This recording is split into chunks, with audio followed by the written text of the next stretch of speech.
শুভ দুপুর প্রিয় দর্শক, আমন্ত্রণ জানাচ্ছি ফ্রেশ প্রিমিয়াম টি তারকা কথনের আজকের পর্বে। প্রিয় দর্শক, আজ তারকা কথনের সেটে যারা এসেছেন তাদের কোনো শিরোনাম আমি দিব না, কারণ তারা শিরোনামহীন। প্রিয় দর্শক, আমাদের সাথে আছে আজকে শিরোনামহীন ব্যান্ডের নেতৃত্ব দানকারী সেই মানুষটি জিয়াউর রহমান, এবং আমাদের সাথে আছে কাজী আহমেদ শাফিন, ড্রামস শিরোনামহীন। আরও আছেন শেখ ইস্তিয়াক, ভোকাল শিরোনামহীন, এবং সুদীপ্ত সিনহা দীপ্ত, গিটার শিরোনামহীন। শুরুতেই জানতে চাই কেমন আছেন সবাই? ভালো, অনেক ভালো। ভালো আছি, অনেক ভালো আছি। শিরোনামহীনের একটি নতুন গান আমরা জানি আপনারা ইউটিউবে আপলোড করেছেন, জানে না কেউ। শুরুতেই আপনার কাছে জানতে চাই জিয়াউর রহমান, এই গানটি সম্পর্কে। গানটি রিসেন্টলি আপলোড করা হয়েছে, 3 থেকে 4 দিন হবে আর কি এই গানটির বয়স। তো ইটস পারফর্মিং গুড, অনেকেই সাড়া দিচ্ছেন, গানটি দেখছেন এবং শুনছেন। বোথ ইউটিউব যেহেতু দেখার বিষয়ে চলে আসে, তা আমরা গানটি শুটিং করতে চলে গিয়েছিলাম ভারতের হিমাচল প্রদেশে, যেটা স্পেসিফিক্যালি বললে সিসুতে কিছু শ্যুট হয়েছে, মানালিতে হয়েছে, বিএস রিভারের কাছে হয়েছে, আর একটা দৃশ্য আবার দিল্লি রেলওয়ে স্টেশনেও হয়েছে। তা আমরা চেষ্টা করেছি যে আমাদের সাধ্যমতো যতটুকু এফোর্ট দিয়ে সম্ভব, শুধুমাত্র গান নয়, গানের সাথে যে প্রেজেন্টেশনটা সেটাও যাতে ভালো হয়। কারণ আমরা মিউজিশিয়ান হিসেবে ফিল করি যে একটা গান কিন্তু দীর্ঘ সময় বেঁচে থাকে। তো 10 বছর পরেও যদি আমি গানটা দেখতে যাই, তখন যাতে আমাদের মনে না হয় যে না আরেকটু ভালো করতে পারতাম, একটু এফোর্ট গানটির দিতাম। শুটিং স্পট হিসেবে মানালি কেন বেছে নেওয়া হলো? আমরা লেটলি কিছু কাজ করেছিলাম থাইল্যান্ডে। প্রথম গানটি রিলিজ হয়েছে এই 8ম অ্যালবামের, এটার নাম বাতিঘর, টাইটেল ট্র্যাকটি রিলিজ হয়েছে। তো ওটা ছিল সমুদ্রে। আমাদের ইন্টেনশনটা ছিল যে পরবর্তী একটা গান যাতে আমরা আবার বরফের একটা পরিবেশ দেখাতে চাই আর কি, সেটা যাতে পারি। সেই কারণেই আমাদের মানালিকে সিলেক্ট করা। বাহ, খুবই ভালো। এবং গানটি আমরা দেখেছি, অসম্ভব সুন্দর ভিজুয়াল, এবং গানটি তো দারুণ একটি গান। এ পর্যায়ে যেতে চাই কাজী আহমেদ শাফিন আপনার কাছে। আপনি দীর্ঘদিন ধরে শিরোনামহীন ব্যান্ডের সাথে আছেন, ড্রামস বাজিয়ে আমাদেরকে মাতিয়ে তোলেন। শিরোনামহীন ব্যান্ডের সাথে আপনার পথ চলা এবং এতগুলো কাজ করেছেন, সবকিছু সম্পর্কে জানতে চাই। হ্যাঁ, আসলে অনেক সময় চলে গেল। এর মনে হয় তো এই সেদিন জয়েন করলাম, তাও 21 বছর চলে গেল আমি শিরোনামহীনে। তো অনেক ঘটনাবহুল সময় ছিল আর কি, অনেক প্রথম থেকে জয়েন করে আজ পর্যন্ত আসলে আমরা অনেক কাজ করেছি এত দীর্ঘ সময়। শিরোনামহীন তো 1996-এ ফর্ম হয়েছিল, 28 বছর হয়ে গেল আমাদের ব্যান্ডের বয়স। তো 28 বছরে আমাদের অনেকগুলো গান বের হয়েছে। এখন আমরা নতুন অ্যালবামের কাজ করছি, যেটা একটা আনপ্লাগড অ্যালবাম। তো ওখানে আমরা আনপ্লাগড প্রেজেন্টেশনে সবগুলো গান করছি, সেটারই গানগুলো একটা একটা করে এখন আমরা রিলিজ করছি। অলরেডি 2টা গান রিলিজ হয়ে গেছে। প্রথম গানটা ছিল বাতিঘর, টাইটেল ট্র্যাক ছিল অ্যালবামের। আর এইবার আসলো জানে না কেউ। আর বাকি 8টি গান এখনো রেডি আছে অলমোস্ট, ওগুলা আগামী 8 মাসের মধ্যেই চলে আসবে। তো এই বছরটা আসলে আমাদের গান রিলিজ করার বছর। তো প্রথম থেকেই আসলে শিরোনামহীন সবসময়ই অ্যালবাম করছে, সবসময় গান করছে, নিয়মিত বিরতিতেই কাজ দিচ্ছিল শিরোনামহীন। তো এখনও সেটা এত বছর পরে এসেও আমরা আসলে ক্রিয়েশন করছি, মানুষকে নতুন গান প্রেজেন্ট করছি। এটা আসলে আমার কাছে খুবই ভালো লাগে। বাহ, খুবই ভালো। এই পর্যায়ে আমি যেতে চাই শেখ ইস্তিয়াক আপনার কাছে, যার কণ্ঠে আমরা গান শুনে উদ্দীপিত হয়ে উঠি। এই যে গানটি জানে না কেউ এবং আরও অনেক গান আপনি গাইছেন, এবং শিরোনামহীনের সাথে আপনারও দীর্ঘ অনেক বছরের পথ চলা। ভবিষ্যতে আপনারা কিভাবে কোন ধরনের গান আনতে চান, বা প্রিয় গানগুলো সম্পর্কে জানতে চাই আপনার কাছে। ইন্টারেস্টিং। আমাদের এর আগে যে 6th অ্যালবাম ছিল, 6th অ্যালবামের নাম ছিল পারফিউম। সো ওইটাতে আমার শিরোনামহীনের প্রথম কন্ট্রিবিউশন। সো ওইটা একটা ডিফারেন্ট এক্সপিরিয়েন্স ছিল। হ্যাঁ, ওইখানে আমরা সাউন্ডিং ডিফারেন্ট ছিল। তারপরে আমরা কাজ করি হচ্ছে কি একটা ডাবল অ্যালবাম নিয়ে, মানে আমাদের যে 25 ইয়ার ইউনিভার্সিটি ছিল, লাইভ অ্যালবাম যেটা। সো ওখানে 20টা গানের সাথে সম্পৃক্ততা। সো এটাও একটা বিশাল বড় এক্সপিরিয়েন্স। আর ওইটাও সাউন্ডিং ডিফারেন্ট ছিল, অর্কেস্ট্রেশন ছিল, অর্কেস্ট্রেশনের সাথে গান গাওয়ার একটা এক্সপিরিয়েন্স। তারপরে এই অ্যালবামে এসে আবার নতুন একটা এক্সপিরিয়েন্স। নতুন এক্সপিরিয়েন্সটা হচ্ছে এই অ্যালবামটা হচ্ছে পুরো একটা আনপ্লাগড একটা অ্যালবাম। সো অ্যাকোস্টিক ইনস্ট্রুমেন্টেশনের অনেক ইউজেস, তারপর হচ্ছে নতুন নতুন অনেকগুলো ইনস্ট্রুমেন্ট এই অ্যালবামে এসেছে। যেমন শাফিন ভাই অনেকগুলো ফ্লুট বাজিয়েছে, সারদ ছিল, চেলো ছিল, তো এইরকম বোদরান ছিল, বেঞ্জো ছিল। তো এইরকম ইনস্ট্রুমেন্টগুলোর সাথে আবার নতুন একটা সাউন্ড ক্রিয়েট হয়েছে, এটা অনেক ইন্টারেস্টিং। আর অবশ্যই প্রত্যেকটা নতুন কাজ মানেই নতুন এক্সপিরিয়েন্স। সবসময় তো আমরা এক্সপিরিয়েন্স নিতে পছন্দ করি, আর ব্যান্ডে সবাই খুব পছন্দ করে এক্সপ্লোর করতে। সো ইয়েস, এই পুরো জার্নিটা এতদিন 3টা অ্যালবামের সাথে সম্পৃক্ততা, এটা অবশ্যই একটা লাইফ টাইম এক্সপিরিয়েন্স। হয়তো জীবনে কখনো এই এক্সপিরিয়েন্সগুলো আসবে কিনা জানি না, বাট এখন অনেক দারুণ যাচ্ছে। খুবই ভালো। এ পর্যায়ে যেতে চাই সুদীপ্ত সিনহা আপনার কাছে। আগে এই ব্যান্ডের গান শুনেছেন, শিরোনামহীন ব্যান্ডের গান আমরা সবাই অনেক বেশি পছন্দ করি। এখন নিজে সেখানে গিটার বাজাচ্ছেন, শুরুতেই যখন আসলেন এবং কাজ শুরু করলেন ব্যান্ডের সাথে, সেই সময় আপনার অনুভূতি কেমন ছিল এবং কেমন যাচ্ছে? আচ্ছা, ফার্স্টে আমি বলি, আমি যখন হচ্ছে আমার মিউজিক্যাল জার্নি স্টার্ট করি বা ছোট থাকতেই যখন হচ্ছে মিউজিক সম্পর্কে বা ব্যান্ড মিউজিক সম্পর্কে জানি, তো তখন থেকে হচ্ছে শিরোনামহীনের গান শোনা। প্রথম গান আমি শিরোনামহীনে যেটা শুনেছিলাম সেটা ছিল ক্যাফেটেরিয়া। এরপরে আস্তে আস্তে পাখি, বন্ধ জানালা এগুলো আসে, দেন হাসিমুখ, আবার হাসিমুখ। তো প্রায় সময় হচ্ছে এই গানগুলো আমরা জ্যাম করতাম, আমার ভাইরা সহ হচ্ছে এভাবে জ্যাম করতাম। তো যখন ব্যান্ডে জয়েন করার কথা চলছিল আমার সাথে, তো এরপরে যখন মানে আমি ফার্স্ট হচ্ছে জানলাম যে আমার শিরোনামহীনের সাথে অডিশন আছে, তো সুপার এক্সাইটেড ছিলাম। অ্যান্ড আমাকে হচ্ছে এত বড় একটা লিস্ট দেওয়া হয়, 20টা গান তুলতে হবে অলমোস্ট 1 উইক or 2 উইক্সের মধ্যে। কারণ হচ্ছে এরপরে আমাদের ইউরোপ ট্যুর ছিল। Exactly, Europe tour and 25th হচ্ছে শোটা। তো তখন আমি সুপার এক্সাইটেড ছিলাম। আর এরপরে হচ্ছে আস্তে আস্তে ফার্স্ট প্র্যাকটিস স্টার্ট হয় ব্যান্ডের সাথে 2 ইয়ার্স ব্যাক মেতে। তো ফার্স্ট প্র্যাকটিসে খুব এক্সাইটেড ছিলাম, কারণ প্র্যাকটিস প্যাডে যাওয়ার পরে যখন দেখলাম জিয়া ভাই, শাফিন ভাই সবাই আসলো, সবার সাথে প্রথম সামনাসামনিভাবে দেখা অ্যান্ড একসাথে সবার সাথে জ্যাম করব, তো মানে জিনিসটা আমার কাছে কাইন্ড অফ ড্রিমের মতো। কারণ ওনাদের গান শুনে শুনে হচ্ছে বড় হয়েছি, অ্যান্ড এখন একসাথে তাদের সাথে হচ্ছে তাদের গানগুলো বাজছি। তো এটা একটা দারুণ এক্সপিরিয়েন্স ছিল। আর এরপরে হচ্ছে 25th যে শোটার কথা বললো ইশতিয়াক ভাই, অর্কেস্ট্রার যে ব্যাপারটা, তো ওইটা আমার জন্য হচ্ছে খুবই মানে চ্যালেঞ্জিং ছিল জিনিসটা। কারণ একসাথে 20টা গান তোলা, একদম কমপ্লিট গিটারের সব কিছু সোলো হইতে শুরু করে প্রত্যেকটা গানের আরো মিটারিং চেঞ্জ ছিল অরিজিনাল। হ্যাঁ, এক্স্যাক্টলি। সবার জন্য কতদিন সময় পেয়েছিলেন? এটা 1 বছরের উপরে, কারণ আমরা তো ওটার স্টাফ নোটেশনগুলো আমরা নিজেরা তৈরি করে তারপরে মুম্বাইকে দেই, এবং তারা কিন্তু সেটাকেই প্লে করে। সো আলটিমেটলি মানে ওটার যে বিশাল প্র্যাকটিস সেশন, এবং ইনফ্যাক্ট আমাদের তো কোনো প্র্যাকটিস করার জায়গা নেই যেখানে আমরা একসাথে 50 জন ঢুকে প্র্যাকটিস করতে পারবো। ওখানে তো মানে 50% ওয়্যার দেয়ার। সো আমাদেরকে প্রথমতই ভাগ করে ফেলতে হয়েছিল যে ইন্ডিয়াতে ওরা প্র্যাকটিস করছে উইথ এ সাউন্ড, এবং আমরা বাংলাদেশে প্র্যাকটিস করছি উইথ দেয়ার সাউন্ড, ওইটা রেকর্ডেড। এভাবে আমরা প্র্যাকটিসটা করেছিলাম। এবং লাস্ট 3 দিন আমরা অডিটোরিয়াম ভাড়া নিয়ে, মুক্তিযুদ্ধ জাদুঘর অডিটোরিয়াম যেটা আর শিল্পকলা, এখানে হচ্ছে আমরা 3 দিন প্র্যাকটিস করলাম with the full team, total সাউন্ডটা। So it's very challenging. যে ভাই আপনার কাছে জানতে চাই, নতুন ব্যান্ড মেম্বার যখন আপনারা নিচ্ছেন, এই প্রসেসটা সম্পর্কে। প্রসেসটা সিম্পল। আমরা আসলে মানে কেউ তো চায় না যে তার ব্যান্ডের লাইন আপ একটু পরিবর্তন হোক বা কেউ চলে যাক, এটা কিন্তু কখনো কোনো ব্যান্ড বা কোনো সংগঠনই চায় না। তো যদি জীবনের প্রয়োজনে বা কোনো একটা রিজনে কাউকে চলে যেতে হয়, যেমন লেটলি আমাদের দিয়াত অস্ট্রেলিয়ায় সেটেল করলো, তখন আর গিটার বাজাচ্ছিল না, তো ইন দ্যাট প্লেস ওখানে যে ভ্যাকুয়ামটা তৈরি হলো, আমাদের কাউকে নিতে হবে। এবং আমরা একটা অডিশন করি, সেই অডিশনটা ইজ নট মানে, এখন তো ডিজিটাল যুগ, এখন অনেক সহজ হয়ে গিয়েছে, আমরা কিন্তু বুঝতে পারি যে না, this person is doing good, এবং সে এখন ফ্রিও আছে। এমন নয় যে আরেকটা ব্যান্ড থেকে তাকে টেনে নিয়ে চলে আসতে হবে, নো।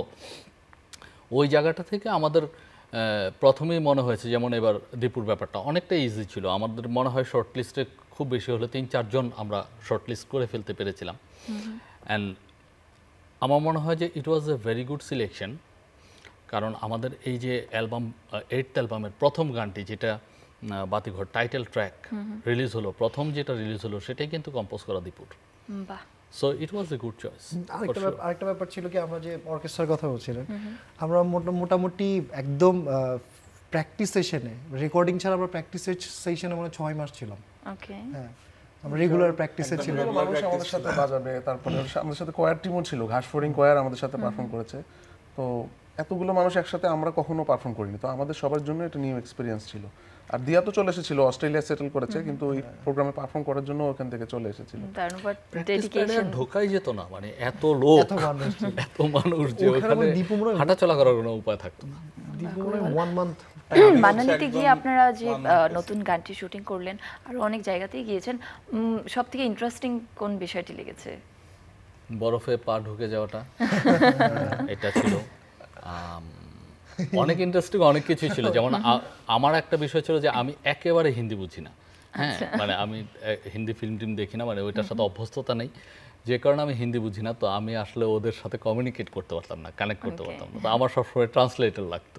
হ্যাঁ, ওরা ট্রান্সলেটর হিসেবে কি ব্যান্ডের মেম্বাররাই কাজ করতো না, নাকি? আমাদের যারা অভিনয় করেছিল ওরা দুজন হচ্ছে ভালো হিন্দি বলতে পারতো, নায়ক এবং নায়িকা।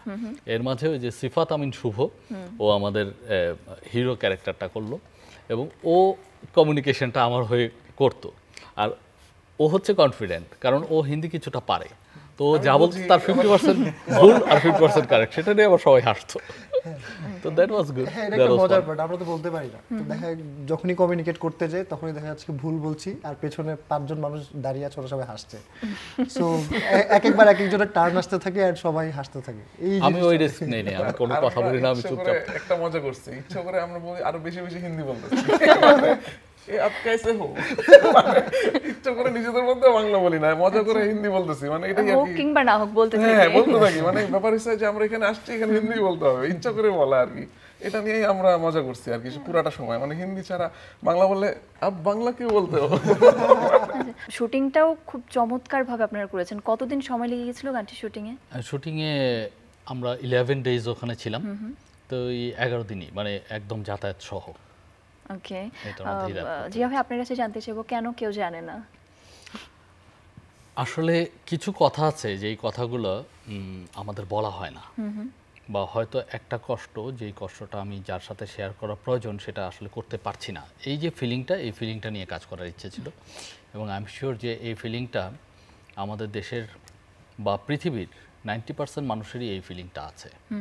যে কোনো একটা বেদনার কথা বলতে না পারা, হয়তো কেউ দেশের বাইরে থাকে, তার বাবা মার কেউ একজন মারা গিয়েছে এবং সে ফিরতে পারেনি, আচ্ছা, সেটাও মানে এটা তার জন্য অনেক বড় বেদনার বিষয়, কিন্তু সেটা সে সেখানে তার কর্মপরিবেশে সেটা আসলে শেয়ার করে তার কোনো মানে এটার কোনো উপকার হবে না, সে আসলে সেই জায়গাটাকে রেমেডি হিসেবে নিতে পারবে না, কিন্তু এটা তার অনেক বড় বেদনার জায়গা। তো এরকম অনেক বেদনার জায়গায় থাকে, প্রিয় মানুষ হারিয়ে যেতে পারে, চলে যেতে পারে। তো ওই জায়গাটা আসলে কেউ যে বলতে পারে না, এই জন্যই তারা তখন সেই নালিশটা জানায় হচ্ছে আকাশের তারার কাছে। তো গানটা is about that. Wow, amazing. এ পর্যায়ে যেতে চাই শফিন ভাই আপনার কাছে। এখন আপনারা মঞ্চ মাতিয়ে গান করছেন, এবং কিছুদিন আগে আমরা দেখলাম একটি বিশ্ববিদ্যালয়ে যখন আপনারা স্টেজ পারফর্ম করছেন তখন হঠাৎ করে ইলেকট্রিসিটি চলে গেল, এবং সেখানে অডিয়েন্সের যে একটা অংশগ্রহণ, সবাই মিলে একসাথে ফ্ল্যাশ লাইট জ্বালিয়ে গান করছে, কেমন লাগে সে সময়টা? আসলে আসলে এই মোমেন্টটার জন্যই হয়তো আমরা মিউজিক করতেছি, মানে আমরা একটা ক্রিয়েশন করব, একটা গান তৈরি করব যেটা সবার মন ছুঁয়ে যাবে, সবার মুখস্থ থাকবে। এবং দেখা গেল আমাদের স্টেজে কিছু কিছু গান আছে যে আমাদের গাইতে হয় না, মানে আমাদের থেকে লাউড অডিয়েন্স থাকে, মানে আমরা মনিটর পাই না, ও ঠিক মতো গান গাইতে পারে না, কারণ অডিয়েন্স অনেক বেশি লাউড থাকে। তো এত বছর পরে সেগুলো আসলে আমাদের প্রাপ্তি। তো আইইউটিতে এই ঘটনাটা ঘটেছিল যে এই অবেলায় গানটা করার সময় পাওয়ার চলে গিয়েছিল, তখন দেখা গেছে যে মানে গানটা স্টপ হয় নাই, গানটা ওরা কন্টিনিউ করতেছে, এবং এর মধ্যে পাওয়ার আবার চলে আসছে, এবং ওইভাবে আমরা গানটা শেষ করছি, মানে 1 সেকেন্ডের জন্য ওটা স্টপ হয় নাই। তো এটা আসলে অ্যামেজিং একটা এক্সপিরিয়েন্স, এটা আসলে একটা প্রাপ্তি আসলে যেটা বললাম। আর মঞ্চ তো সবসময়ই এনজয় করি, আর দেশের বাইরে যারা আমরা রিসেন্টলি ওয়েস্ট বেঙ্গলে প্রোগ্রাম করেছি কলকাতায়, ওখানে দেখা গেছে বাংলা গানের আমাদের অনেক শ্রোতা আছে, অনেক ফ্যান আছে। তো হ্যাঁ, তো ওরা আসলে আমাদের গান খুব পছন্দ করে, এবং যখনই আমরা যাই দূর দূরান্ত থেকে ওই কনসার্টটায় আসে, এবং ওখানেও একই ব্যাপার আর কি, সবাই গান গাচ্ছে, যেহেতু বাংলায় কথা বলছে, বাংলা খুব ভালো বুঝতে পারে, তাহলে দেখা গেল আমরা কনসার্ট করলেই, গান করলেই ওরা সবাই আমাদের সাথে গাইতে থাকে। আর দেশের বাইরেও যখন আমরা প্রোগ্রাম করি, ইউরোপে অথবা অন্য কোনো জায়গায়, আমরা শ্রীলঙ্কায় প্রোগ্রাম করেছি, আমরা মালয়েশিয়া প্রোগ্রাম করেছি, তো দেখা যায় যে ওখানে বাঙালি কমিউনিটির লোকজন আসে, তো ওরা তো বাংলা গান সম্পর্কে জানে, আর আমাদের গান দেখা গেল সবাই শুনেছে কম বেশি, তো একই রকম এক্সপিরিয়েন্স আমাদের, মানে আমরা গান শুরু করলে দেখা গেল যে অধিকাংশ গানই সবার মুখস্থ। এখানে আমি একটা বিষয় একটু শেয়ার করতে চাই, যেমন আমাদের দেশের বাইরে যে কনসার্টগুলোতে আমরা পারফর্ম করতে যাই, যেমন সামনেই আমাদের আরও দুটো ট্যুর আছে, একটা হচ্ছে অস্ট্রেলিয়ায় জুলাইয়ে এবং কানাডায় আগস্টে। তো মাসব্যাপী হয়তো হবে, কারণ সিরিজ অফ কনসার্টস। আমাদের এক্সপিরিয়েন্সটা হয় কি, যে যারা গান শুনতে আসে, যেহেতু আমরা বাংলায় গান করি, সো ওখানে কিন্তু বাংলা ভাষাভাষী কমিউনিটি আসবে, হুইচ ইজ ফ্রম বাংলাদেশ, প্রবাসী বাংলাদেশিরা আসবে। একমাত্র ওয়েস্ট বেঙ্গলের ক্ষেত্রে শুধুমাত্র কলকাতা নয়, আমরা কিন্তু আলিপুরদুয়ারে করেছি, মানে ওয়েস্ট বেঙ্গলের বেশ কিছু এরিয়াতে, যেটা কলকাতা নয়, কলকাতা থেকে অনেক ডিস্টেন্ট, রেদার আমাদের রংপুরের পাশে এরকম একটা জায়গাও ছিল। তো ওখানে যারা গান গাইছে তারা বাংলা ভাষাভাষী, কিন্তু তারা কিন্তু আমাদের বাংলাদেশি না বা প্রবাসী বাংলাদেশি না, তারা ভিন্ন দেশের মানুষ। তো এই যে জায়গাটা, এটা আমার কাছে মনে হয় যে এটা অনেক বড় একটা প্রাপ্তির জায়গা।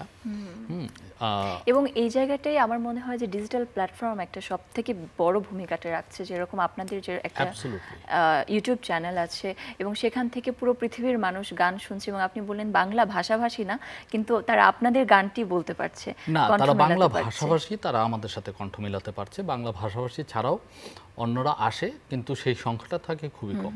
কিন্তু ইন্ডিয়া, যেহেতু ইন্ডিয়াতে কিন্তু আর বাংলাদেশি পাওয়া যাবে না, তখন কিন্তু বাংলা ভাষার মানুষ পাওয়া যাবে, but not Bangladeshi. So that was my digital প্ল্যাটফর্মে আপনাদের কি রকম সাড়া পাচ্ছেন, বা এই প্ল্যাটফর্ম সম্পর্কে কি বলবেন? এখন তো গান ডিস্ট্রিবিউশনের সম্পূর্ণ পদ্ধতিটাই ডিজিটাল হয়ে গিয়েছে। অডিও ইন্ডাস্ট্রি থেকে যখন আমরা তো ক্যাসেটের সময়ের মানুষ, আমরা আমাদের অ্যালবাম ক্যাসেটে রিলিজ হয়েছিল, প্রথম অ্যালবামটা জাহাজি 2004 সালে। তো সেখান থেকে সিডি থেকে পাইরেসি, সিডির পরে একটা জায়গা আছে সেটাকে বলতে হবে পাইরেসি, সেখানে আসলে কিছু ছিল না, শুধু পাইরেসি ছাড়া। আর তারপরে চলে এলো এখন ডিজিটাল প্ল্যাটফর্ম। মাঝখানে একটা সময় ছিল আমরা বুঝতাম না যে গানটা কোথায় রিলিজ করব, কারণ ইউটিউবে তখন সবাই দেখে না এবং সিডির দোকানও নাই। তো আমরা গানটা যে ছাড়বো এটা কিভাবে মানুষের কাছে পৌঁছাবে কিভাবে। সো ওই রকম একটা টাইম গিয়েছে, যেটাকে আমি বলছি পাইরেসির মাধ্যমেই পৌঁছাতো। আর এখন কিন্তু ডিজিটালি একদম মানে লিগ্যাল প্ল্যাটফর্মস, যারা লিগ্যালি ডিস্ট্রিবিউট করে এবং যারা আর্টিস্টকে পে করে সেটার জন্য, এবং মানুষ সেখানে ফ্রি গান শোনার সুবিধাটাও পাচ্ছে। এই জায়গাটাকে আমি বলবো যে এক ধরনের অবশ্যই উত্তরণের জায়গা, আবার ড্রব্যাকসও আছে। যেমন ক্যাসেটের সময় যেভাবে ডিস্ট্রিবিউশনটা হতো, সব জায়গায় ছড়িয়ে যেত, সেখানে হয়তো ইন্টারন্যাশনাল টাচটা ওভাবে পাওয়ার সুযোগ কম ছিল, যেটা ডিজিটালে বেশি আছে। কিন্তু মানুষের ওই যে রিসেপশন, যেটা আর কি আমি কিনে নিচ্ছি, সেটা কিন্তু আমার কাছে অনেক মূল্যবান হয়। আর যে জিনিসটা আমি ফ্রি পাবো, সেটার কিন্তু মূল্যটা কম হবে, সবসময় মানুষ ভ্যালু কম করবে। তো ওইটা হচ্ছে আমার কাছে মনে হয় ডিজিটালের ড্রব্যাক। আবার ডিজিটাল প্ল্যাটফর্মে আমাদের অডিও রিলিজ করার জন্য যেমন স্পটিফাই আছে, যেমন আমাদের দেশি কিছু প্ল্যাটফর্ম আছে, ইমাজিন রেডিও ছিল, এখন স্বাধীন মিউজিক ডিস্ট্রিবিউশন করছে, ওরাও কাজ করছে। ওখানে কিন্তু অডিওটা আমরা খুব ইজিলি দিয়ে দিতে পারছি। কিন্তু যখনই আমরা ইউটিউবে যাচ্ছি, হুইচ ইজ বিগেস্ট প্ল্যাটফর্ম, সবচাইতে বেশি পপুলার প্ল্যাটফর্ম, সেখানে কিন্তু ভিডিওটাও লাগছে। আরও একটি ব্যাপার আপনার কাছে জানতে চাই, যে ইউটিউবে পুরো পৃথিবীর মানুষ আপনাদের গান শুনছে, এখানে যেহেতু অডিয়েন্স কোনো একটা নির্দিষ্ট ভাষাভাষীর না, কোনো একটা নির্দিষ্ট দেশের না, সেক্ষেত্রে আপনাদের বাংলা ভাষার বাইরে অন্য কোনো ভাষায় গান গাওয়ার প্ল্যান আছে কিনা? কিছুটা প্ল্যান আছে, আমরা এটা ফিল করেছি। খুব সুন্দর প্রশ্ন, কারণ আমরা লেটলি আমরা নিজেদের মাঝে আলাপ করছিলাম যে কিছু গানের যদি আমরা কয়েকটা ভার্সন করতে পারি। যেমন প্রথমে আমরা সিলেক্ট করেছি, যেমন জানে না কেউ গানটা যে রিলিজ হয়েছে, এটার আমরা একটা ইংলিশ ভার্সন অলরেডি রেকর্ড করেছি, এবং সেটাও যে কোনো মুহূর্তে আমরা রিলিজ করব। এটা হচ্ছে ইংরেজিতে। আর অন্য ভাষাতে করার এর আগেও প্ল্যান ছিল, যেমন শ্রীলঙ্কায় একবার অফার ছিল যে শ্রীলঙ্কার ভাষায়, সিংহলিস ভাষায় গানগুলো আর কি করার একটা অফার ছিল, কিন্তু সেই সময় সেটা আর করা হয়নি। তো আমাদের এবার যেমন ইচ্ছা আছে যে হয়তো আমাদের পার্শ্ববর্তী দেশ ভারত থেকে একটা অফার আসতে পারে, বা অন্য কোনো দেশ থেকে অফার, যেই ভাষার জন্য অফারটা আসবে সেই অপরচুনিটিটাকে আমরা এবার খুব মানে সিরিয়াসলি নেব, এবং সেটাকে আমরা এবার করতে চাইবো। ইউটিউবে কিছু রিঅ্যাকশন ভিডিও দেখেছি আমরা, যারা বিদেশি অডিয়েন্স যারা তারা করেছে, তারা দেখা গেল আমরা দেখেছি যে তারা গান প্লে করতেছে, সিনগুলো দেখেছি, মানে চেষ্টা করছে যে গানের ভাবটা বোঝার, সাবটাইটেলও দেওয়া থাকে, কিন্তু আসলে ওরা বলতেছিল যে আগে তো আমরা দিতাম না, আমরা কিন্তু ওইটার কারণেই সাবটাইটেলটার আর্জেন্সিটা ফিল করেছি। আর ওইটা দেখে আমরা বুঝলাম যে আচ্ছা ঠিক আছে, আমরা যদি একটা ভার্সন করি তাহলে মানে ইংরেজি যারা বুঝে অনেক বড় একটা নাম্বার, কিন্তু তারা আসলে খুব দ্রুত গানটা কানেক্ট করতে পারে। কানেক্ট করতে পারবে। আমরা শুনলাম দেশে আপনাদের স্টেজ পারফরমেন্স হচ্ছে, দেশের বাইরেও আপনাদের প্ল্যান আছে, সামনে যাচ্ছেন এবং গিয়েছেন। দেশে পারফরমেন্স আর দেশের বাইরে পারফরমেন্স পার্থক্য কি কি থাকে? ফার্স্ট অফ অল হচ্ছে পারফরমেন্স নিয়ে যদি বলি ওভারঅল, আমরা না দর্শকের রিয়াকশনটা খুব সরাসরি দেখতে পাই, তো এটা একটা দারুণ ব্যাপার। আর দেশের অবশ্যই দেশে আমরা স্বাচ্ছন্দ্য বোধ বেশি করি, কারণ আমরা সবাইকে চিনতে পারি, সবার সাইকোলজিটা জানি। অ্যান্ড আমরা একদম হয়তো যখনই কনসার্টে যাই, কনসার্টও হয়, কনসার্টের পেছনে কিন্তু আবার আড্ডা হয়, এই জিনিসগুলোকে কানেক্ট করতে পারি। কিন্তু দেশের বাইরে গেলে একটা চাপ তো থাকেই, হ্যাঁ, যে আরেকটা জায়গায় গিয়ে নিজের গণ্ডির বাইরে গিয়ে পারফর্ম করছি, নতুন নতুন জিনিস, ইনস্ট্রুমেন্ট বলতে নতুন নতুন ইকুইপমেন্টসের সাথে তখন পরিচিত হয়। সো ওইটা একটা চাপ থাকে, কিন্তু স্টিল দেশের বাইরেও দেখা গেছে আমরা খুব স্বাচ্ছন্দ্য বোধ করি, কারণ মোস্ট অফ দ্য টাইম আমরা প্রবাসীদেরকে পাই। প্রবাসীরা জীবন দিয়ে দেয়, হ্যাঁ, মানে নিয়ে যাবে, আমাদের খাওয়াবে, আমাদের বাসায় নিয়ে যাবে, আমাদের নিয়ে ঘুরবে। আসলে এটা সবচেয়ে ভালো লাগে। তবে একটা বড় চাপ থাকে হচ্ছে দেশকে রিপ্রেজেন্ট করার চাপ। এক্স্যাক্টলি, এটা একটা বিশাল বড় ব্যাপার। মানে হ্যাঁ, কারণ ওখানে দেখা গেছে কি দেশের ঠিক আছে প্রবাসী, কিন্তু বাইরের অডিয়েন্সও আছে যে কিনা আমাদের দেশের না। সো এই ব্যাপারগুলোতে একটা চাপ থাকে, বাট দুইটা জায়গাতে এনজয় করি। যদি কম্পেয়ার করতে হয় অবশ্যই দেশের পারফরমেন্স সবচেয়ে বেশি এনজয় করি, কারণ একদম নিজেদের গণ্ডির ভেতরেই থাকে সবকিছু। ওকে, প্রিয় দর্শক, আমরা জানি আজকে এপ্রিল মাসের শেষ দিন, বৈশাখের 17টি দিন আমরা অতিক্রম করছি এবং আজকে আবহাওয়াবিদরা বলছে সব থেকে বেশি গরম পড়ছে। এই গরমে তীব্র তাপদাহের মধ্যে কিভাবে সুস্থ থাকবেন চলুন দেখে আসি।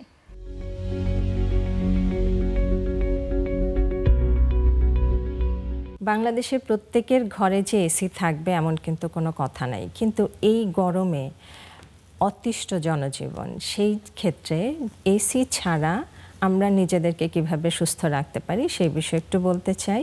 যেমন ঘর কিভাবে ঠান্ডা থাকে সেটা আগে আমাদেরকে খেয়াল করতে হবে। শুধু ঘর না, ঘরের সাথে সাথে নিজের দেহও কিভাবে ঠান্ডা থাকে সেই বিষয়টাও খেয়াল করতে হবে। প্রতিদিন গোসল করাটা এটা অবশ্যই করতে হবে। আর এর পাশাপাশি ঘর ঠান্ডা করতে গেলে আমাদেরকে যেই বিষয়গুলি খেয়াল রাখতে হবে, ভারী পর্দা যদি ব্যবহার করা হয় দিনের বেলা সেটা ভালো। গ্লাসের জানালা হয় তাহলে যে জিনিসটা করতে হবে সেটা হচ্ছে গ্লাসটা বন্ধ রাখা দিনের বেলা, কিন্তু বিকালবেলা সেই গ্লাসগুলি আবার খুলে দিয়ে বাতাস পাসের ব্যবস্থাটা করে দিতে হবে, এটা ভালো হয়। আর পানি কিভাবে ঠান্ডা রাখা যায় সেই জন্য আমাদের সেই আদিম ব্যবস্থাটা ব্যবহার করলে ভালো। সেটা হচ্ছে মাটির কলসি যদি হয় বা মাটির পাত্রে যদি পানি রাখা হয় সেটা ভালো। আর তার পাশাপাশি এই পানিটা যদি আমরা একদম ঠান্ডা জায়গায় রাখতে পারি, ঠান্ডা জায়গা মানে হচ্ছে আমরা কোনো কিছুর নিচে, যেমন সেটা খাটের পাশে, খাটের নিচে, টেবিলের নিচে, ফ্লোরে যদি সেই পাত্রটা রাখা হয় তাহলে কিন্তু সেই পানিটা ঠান্ডা থাকবে। ঘরে এক এক সময় হয় না যে প্রচণ্ড গরমে হাঁসফাঁস লাগে, সেই সময়টা শীতল পাটি যদি থাকে চেষ্টা করুন একটা শীতল পাটি ব্যবহার করতে। শীতল পাটি দিলে এবং বারে বারে যদি একটু পানি দিয়ে মুছে দেওয়া হয় তাহলে কিন্তু ঠান্ডা থাকবে এবং সেখানে বড় ছোট সবাই কিন্তু একটু শুয়ে রেস্ট নিতে পারবেন। এবং খাবারের ক্ষেত্রে যে বিষয়টা, যে সালাদ টাইপের জিনিসগুলি যদি বেশি খাওয়া হয়, বিশেষ করে শসা, গাজর, টমেটো, এই ধরনের রসালো যে সমস্ত সালাদগুলি আছে সেগুলি যদি খাওয়া হয় তাহলে শরীর ঠান্ডা থাকে। ভাত হচ্ছে এমন একটা খাবার যেটা খেলে আমাদের শরীরটাকে হাইড্রেট রাখে এবং এই যে গরমের সময় আমাদের শরীর থেকে যে পরিমাণ পানি চলে যায় এবং লবণ পানি চলে যায়, সেই জন্য মাঝে মাঝে ভাতের সাথে অল্প একটু সামান্য লবণ দিয়ে কচলিয়ে যদি সেখানে পানি মিক্সড করে খাওয়া হয় সেটাতে এনার্জি লেভেল ভালো থাকে এবং সেটাতে লবণ পানির যেই ঘাটতিটা দেখা দেয় সেই জিনিসটাও পূরণ করা সম্ভব। ডাবের তো অনেক দাম এক এক সময়, কিন্তু চেষ্টা করবেন মাঝে মধ্যে একটু ডাবের পানি খেতে, সেটা ভালো হয়। আর খাবারের ক্ষেত্রে সবসময় ওই জিনিসটাই খেয়াল করতে হবে যে খাবার যেন বেশি গরম খাবার আপনি না খেয়ে থাকেন সেই বিষয়টা। এবং কিছু খাবার আছে যেগুলি খেলে আমাদের শরীর গরম হয়, যেমন তৈলাক্ত খাবার বা ফ্যাটযুক্ত খাবারগুলি খেলে আমাদের শরীর গরম হয়। সেই ক্ষেত্রে আমাদের খেয়াল রাখতে হবে যে খাবারগুলি আমরা যেন তেল চর্বিযুক্ত না হয় সেই বিষয়টা খেয়াল করতে। এবং এর মধ্যে আরেকটা যে বিষয় দেখার দরকার যে অতিরিক্ত মানে রসালো সবজি যেগুলি মানে যে সমস্ত সবজিগুলি ঝুলে থাকে, অর্থাৎ ঝুলে থাকা যে সমস্ত সবজিগুলি সেখানে পানি ধারণ করে বেশি, এবং সেই সবজিগুলি যদি আমরা খাই সেটা আমাদের জন্য ভালো। অর্থাৎ আমরা ঘরের পরিবেশ ঠান্ডা রাখার পাশাপাশি আমরা যদি খাবার দিয়েও যদি শরীরটাকে ঠান্ডা রাখতে পারি তাহলে এই গরমে আমরা তুলনামূলক অনেক সুস্থভাবে দিন যাপন করতে পারবো। প্রিয় দর্শক, এই গরমে সুস্থ থাকুন সেই প্রত্যাশায় রাখি আমরা। আর জিয়া ভাই, গান শুনতে চাই। গান ওকে ওকে ওকে আমাদের এই অ্যালবামের টাইটেল ট্র্যাক যেটা বাতিঘর একটা অংশ। গান শুনবার আগে পাঠক সমাবেশের পক্ষ থেকে আপনাদের জন্য রয়েছে শুভেচ্ছা উপহার বই, আমি পৌঁছে দিচ্ছি। Thank you. অসংখ্য ধন্যবাদ। Thank you so much. Thank you so much.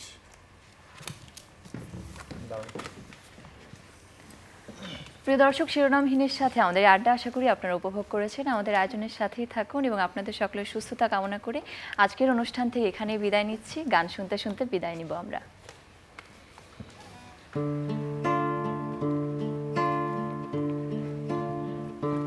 তাই রাত জেগে কেউ অযথা নীরবে ধীরে ধীরে চুপি চুপি দূরে সরে যায়। তাই রাত জেগে কেউ গান গায় হৃদয়ে চুপি চুপি একা একা স্বপ্ন সাজায়। কতকাল একা বাতি ঘর মেলে না ঢেউ গুনে বেহিসেবি ঝড়।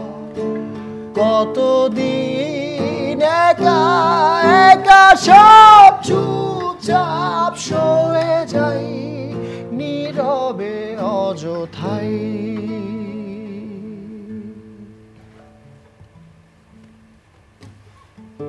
একা দাঁড়িয়ে বাতি ঘর নীরবে কতটা ধূসর স্মৃতিময়। কত রাত জেগে সব শোয়ে এখনো একা বাতি ঘর।